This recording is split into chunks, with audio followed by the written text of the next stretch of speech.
Good morning, dear students. Welcome you all on BN Public School online classes. हम nutrition in plants ये chapter पढ़ रहे थे science का। इसमें photosynthesis, food making process in plants, इसके पहले का mode of nutrition in plants, ये सब हम पढ़ चुके थे। अब हम पढ़ेंगे photosynthesis, food making process in plants. जैसा कि आपको पता है, फोटोसिंथेसिस यानी प्रकाश संश्लेषण की क्रिया, जिसके द्वारा पौधे अपना भोजन बनाते हैं। तो आज हम उसको समझेंगे कि वो कैसे बनाते हैं। Leaves are food factories of plants, therefore all the raw material must reach the food the leaf. Water and minerals present in soil are absorbed by the roots and transported to the leaves. Carbon dioxide from air is taken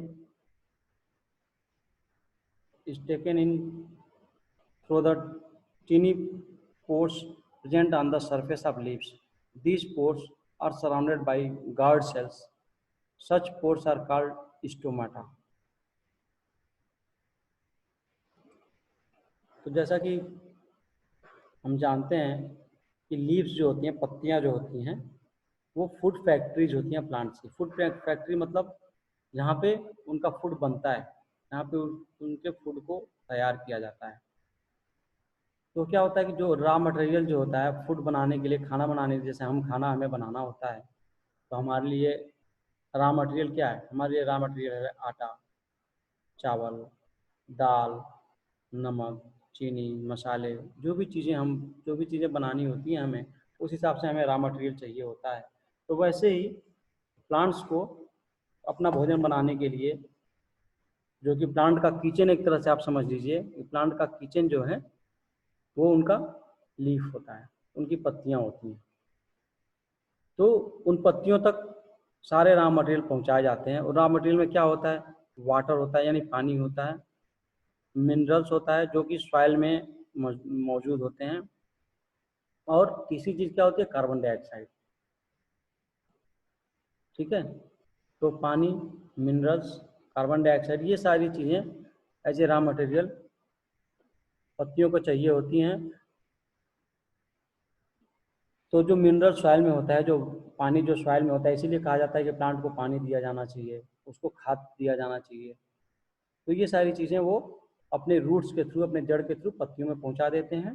और जहाँ तक carbon dioxide जो कि air में होता है, आपको पता है कि हम कार्बन डाइऑक्साइड छोड़ते हैं और ऑक्सीजन इंटेक करते हैं, ऑक्सीजन लेते हैं। तो ये कार्बन डाइऑक्साइड पत्तियां यानी पौधे, पेड़ पौधे अवशोषित करते हैं और उसके द्वारा भोजन बनाते हैं। तो उनकी पत्तियां जो होती हैं उस कार्बन डाइऑक्साइड को एब्जॉर्ब करती हैं through the tiny pores present in the surface of leaf. जो उनकी पत्तियां होती हैं, जो पौधों की पत्तियां जो होती हैं, उन पत्तियों पे टीनी पोर्स मतलब बहुत छोटे छोटे, वो नॉर्मली आप नंगी आंखों से नहीं देख पाते हैं, वो पोर्स होते हैं, मतलब छिद्र होते हैं। उन छिद्रों को थ्रू वो कार्बन डाइऑक्साइड को एब्जॉर्ब करते हैं। These pores are surrounded by guard cells. Such pores are called stomata. ये जो होते हैं, ये जो पोर्स होते हैं, वो प्रोटेक्टेड होते हैं गार्ड सेल से। गार्ड सेल्स उनको बोलते हैं, और ये पोर्स जो होते हैं उनको हम स्टोमाटा बोलते हैं। अब ये Boojho wants to know how water and minerals absorb by roots reach the leaves. ये जानना चाहते हैं कि कैसे जो मिनरल्स होते हैं, जो वाटर होते हैं, वो रूट्स के थ्रू कैसे पहुंचता है पत्तियों तक। Water and minerals are transported to the leaves by vessels which run like pipes throughout the root, the stem, the branches and the leaves. जो पानी होता है और जो मिनरल्स होता है वो ट्रांसपोर्टेड मतलब पहुंचाया जाता है पत्तियों को थ्रू द वेसल्स। वाहिनियाँ होती हैं जो पाइप की तरह से, उसमें जड़ से लेकर के और तने तक, ब्रांचों तक और पत्तियों तक फैली होती हैं। जैसे हमारे शरीर में नसें होती हैं, आपको पता होगा, हमारे शरीर में चारों तरफ आपको ऊपर से, सर से लेकर के और पांव तक तमाम नसें होती हैं।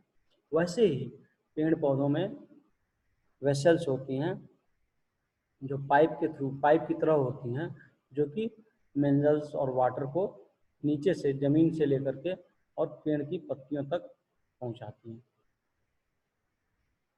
वहाँ पे जा कर के, ताकि वहाँ पे वो कार्बन डाइऑक्साइड को लेकर के और भोजन बना सकें। We will learn more about transport of materials in plant in chapter 11. Chapter 11 में हम इसको और डिटेल में पढ़ेंगे ये कैसे ट्रांसपोर्ट होता है। पहली बात सुनो, what is so special about the leaves that they can synthesis food but other part of the plants cannot. पहली जानना चाहती है कि फोटोसिंथेसिस की जो प्रक्रिया होती है वो पत्तों में ही क्यों होती है, पत्तियों में ही क्यों होती है, और क्यों क्यों नहीं कर पाता, और जो पेड़ के और जो जैसे स्टेम है, तना है, उसका डालियां हैं, वो क्यों नहीं कर पाते। तो उसके पहले हम ये सेल्स के बारे में समझने जा रहा है। You have seen that building are made of bricks, similarly the bodies of living organisms are made by teeny units called cells. Cells can be seen only under the microscope. Some organisms are made of only one cell. The cell is enclosed by a thin outer boundary called the cell membrane. Most cells have a distinct centrally located spherical structure called the nucleus. The nucleus is surrounded by a jelly-like substance called cytoplasm. Cells क्या होते हैं, जैसे body जो हमारे जो भी living objects है, living जो भी जीवित चीज़ें हैं, उनके जो सबसे छोटे जो उनके पार्ट होते हैं, जो सबसे छोटी यूनिट्स होती हैं, उनको क्या बोलते हैं, सेल्स बोलते हैं। ये हम नंगी आंखों से नहीं देख सकते हैं, ऐसे नहीं देख सकते, उनको देखने के लिए हमें माइक्रोस्कोप की ज़रूरत होती है। तो कुछ ऐसे जीव भी हैं जो एक कोशिकीय होते हैं, ओनली एक सेल से। सेल को हिंदी में हम कोशिका बोलते हैं, शायद आपने सुना हो, आपने पहले भी पढ़ा होगा, आई एम श्योर। तो सेल्स एक कोशिकीय जीव भी होते हैं, कुछ ऐसे जीव भी हैं जो एक कोशिकीय हैं, जैसे अमीबा वगैरह। The cell is enclosed by a thin outer boundary called the cell membrane. Cell जो होता है उसके चारों तरफ एक पतली सी बाउंड्री होती है जो सेल मेम्ब्रेन बोलते हैं। Most cells have a distinct centrally located spherical structure called the nucleus. Maximum cells में क्या होता है कि एक स्फेरिकल मतलब गोलीय आकृति एक होती है, इसको हम की न्यूक्लियस बोलते हैं, जो उसका एक तरह से केंद्रक बोलते हैं उसको। The nucleus is surrounded by a jelly-like substance called cytoplasma. एक जेली लाइक का ऑब्जेक्ट होता है उसमें, जो न्यूक्लियस के सराउंडेड होता है, न्यूक्लियस के चारों तरफ होता है, उसको साइटोप्लाज्मा बोलते हैं। अब हम आगे बढ़ते हैं। The leaves have a green pigment called chlorophyll. जो पत्तियां होती हैं वो ग्रीन पिगमेंट उसमें होता है, जिसको हम क्लोरोफिल बोलते हैं। इसी क्लोरोफिल की वजह से हमको पत्तियां क्या दिखती हैं, हरी दिखती हैं। अगर ये क्लोरोफिल न हो तो पत्तियां हमें हरी नहीं दिखती। It helps leaf to capture the energy of the sunlight. और यही क्लोरोफिल पत्तियों को, पौधों को सनलाइट को एब्जॉर्ब करने में, कैप्चर करने में मदद करता है। This energy is used to synthesis prepare food from carbon dioxide and water. Since the synthesis of food occurs in the presence of sunlight, it is called photosynthesis. ये जो पत्तियों में जो सूर्य से जो लाइट लेते हैं और जो कार्बन डाइऑक्साइड लेते हैं एटमॉस्फेयर से, और जो पानी लेते हैं, ये सारी चीज़ें मिलकर के वहाँ फोटोसिंथेसिस के थ्रू सूर्य के प्रकाश में भोजन बनाने की प्रक्रिया पौधों में होती है। और इसी को हम क्या बोलते हैं, फोटोसिंथेसिस बोलते हैं। फोटोसिंथेसिस को अगर हम देखें तो फोटोसिंथेसिस जो है दो शब्दों से मिलकर के बना हुआ है। फोटो यानी लाइट, और सिंथेसिस यानी कि टू कंबाइन, लाइट के साथ जो कंबाइन करके जो चीज़ की जाए वो है photosynthesis. So we find that chlorophyll, sunlight, carbon dioxide and water are necessary to carry out the process of photosynthesis. तो इस तरह से हम समझ सकते हैं कि क्लोरोफिल यानी पत्तियों का जो हरा वर्णक जो होता है, सनलाइट धूप, कार्बन डाइऑक्साइड, वाटर, ये सारी चीज़ें जो हैं फोटोसिंथेसिस के प्रोसेस को, फोटोसिंथेसिस की प्रक्रिया को करने के लिए जरूरी होती हैं। It is a unique process on the earth. ये धरती पे एक तरह का अपने आप का एक अभूतपूर्व प्रोसेस है। The solar energy is captured by the leaves and stored in the plant in the form of food. Solar energy जो है ये लीव्स द्वारा कैप्चर करके और प्लांट में रख दी जाती है फूड के रूप में। Thus, sun is the ultimate source of energy for all living organisms। इस तरह से हम समझ सकते हैं कि बिना सूर्य के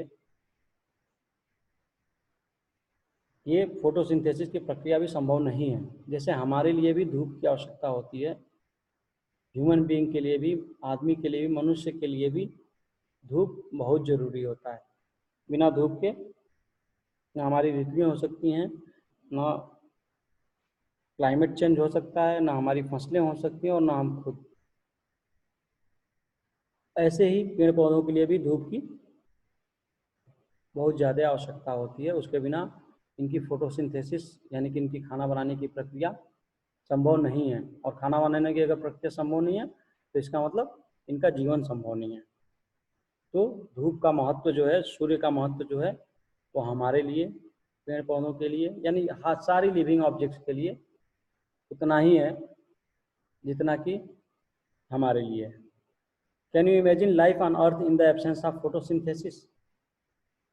क्या आप जीवन का जीवन की कल्पना कर सकते हैं फोटोसिंथेसिस के बिना?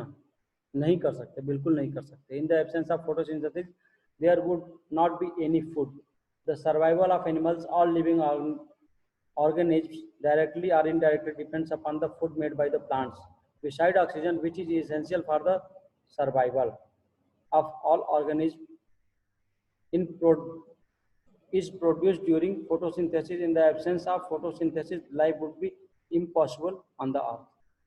इस तरह से हम समझ सकते हैं कि फोटोसिंथेसिस के बिना, जैसे कि हम भी जो खाते पीते हैं, गेहूं चावल चाहे दाल चाहे सब्जियां, जो भी चीज़ें हैं, उनका भी भोजन, वो भी अपना भोजन सूर्य से और फोटोसिंथेसिस के द्वारा ही लेते हैं। सूर्य से, मिनरल से, वाटर से, इन सब चीज़ों से मिला करके फोटोसिंथेसिस की प्रक्रिया द्वारा ही वो भी अपना भोजन बनाते हैं। तो अगर फोटोसिंथेसिस की प्रक्रिया उनमें बंद हो जाए या उनमें न हो तो फिर हमें भी भोजन मिलना संभव नहीं होगा, हमें भी भोजन नहीं मिल पाएगा। Beside leaves, photosynthesis also takes place in other green parts of the plants, in green stem and green branches। Photosynthesis की जो प्रक्रिया होती है वो पत्तियों के सिवा ग्रीन स्टेम और ग्रीन ब्रांचेज में भी होती है।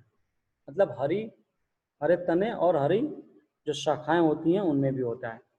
The desert plants have scale और spine like leaves to reduce loss of water by transpiration। These plants have green stem which carry out photosynthesis। अब जो डिजर्ट प्लांट होते हैं, जैसे शायद आपने नागफनी का पौधा देखा होगा जो कि बहुत ही कॉमन होता है, ये डिजर्ट में उगते हैं।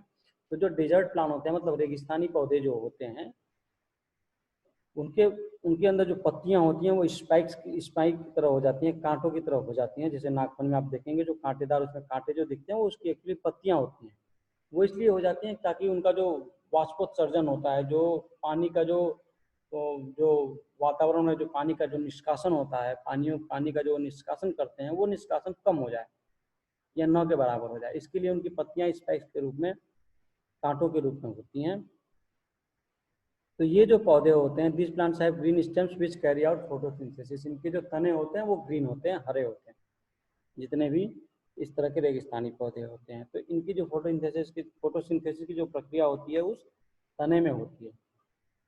During photosynthesis, chlorophyll contains cell of leaves in the presence of sunlight use carbon dioxide and water to synthesis carbohydrate। The process can be represented in an equation। अब हम फोटोसिंथेसिस की जो प्रक्रिया है उसको एक इक्वेशन के थ्रू भी समझ सकते हैं। Carbon dioxide plus water, sunlight, chlorophyll, तो इससे क्या बनेगा?